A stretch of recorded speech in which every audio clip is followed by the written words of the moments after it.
En avril 2020, Marie-Kate Olsen demandait le divorce d'Olivier Sarkozy. 8 mois après le début de la procédure, un accord a été trouvé entre les deux parties et le divorce a officiellement été prononcé.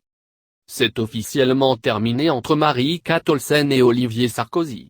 En avril 2020, après 5 ans de mariage, la sœur jumelle d'Ashley demandait le divorce. Les raisons étaient multiples, mais c'est notamment la question de la parentalité qui avait ouvert les yeux à la jeune femme. En effet, le frère de Nicolas Sarkozy était déjà papa de Julien et de Margot et ne voulait pas de nouveaux enfants.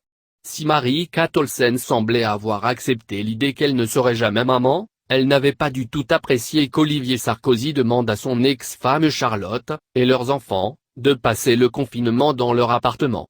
La star des jumelles sans mêle avait signé la demande de divorce en avril 2020, sauf que la procédure avait été retardée à cause de la crise sanitaire. En effet, les tribunaux de New York étaient fermés pendant de longs mois, ce qui a conduit à un report de l'audience. Prononçons le divorce. 8 mois après la demande de divorce, le couple s'est rendu devant le juge le 13 janvier dernier, via l'application Zoom.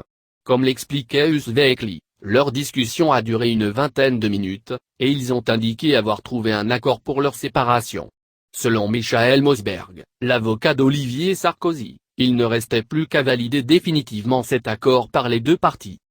Le couple avait de nouveaux rendez-vous devant le juge le lundi 25 janvier, afin de vérifier que l'accord avait bien été scellé par les deux parties.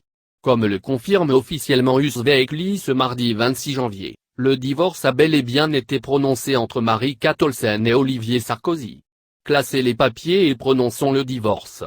Je pense que c'est le même objectif pour nous tous, a déclaré le juge, comme le rapporte le média américain.